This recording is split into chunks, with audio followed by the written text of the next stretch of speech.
Chicharong bulaklak. Masarap ang ulam, lalong-lalo ng gawing pulutan ng mga manginginom dyan.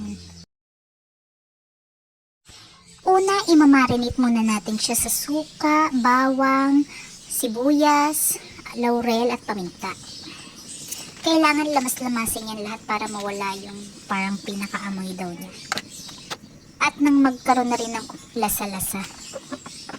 Imekos-mekos lang natin yan mga insan. At ibabad ng ilang minuto. Pagkatapos ay maglagay ulit tayo ng konting asin at tubig dahil papakuluan natin yan at hahayaan natin magmantika dahil lulutuin natin siya sa sariling mantika. Pag kumulo na at pagmamantika na, pwede na natin hinaan yung apoy. Hanguin muna natin at palamigin at pagkatapos ay ipiprito ulit natin yan maya-maya. Yung pinagmantikaan niya, yun pa rin ang gagamitin natin. At ayan, since lumamig na itong chicharong bulaklak na pinakuluan natin, pwede na ulit natin siyang prituhin ng pangalawang beses. Mas crispy daw kasi kapag pinapakuluan, pinapamantika at dalawang beses ipiprito. Pritusin lang sa mahinang apoy.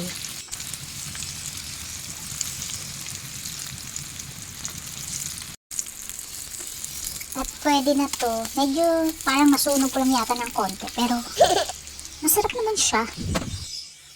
1 kilo nga pala yung niluto ko. Yan, mga ilang piraso lang naman siya pag naluto. Ginupit-gupit ko na rin kasi siya. And yes, napakasarap niya. Isaw-saw sa suka. Pwedeng pang ulam at pulutan, mga moms.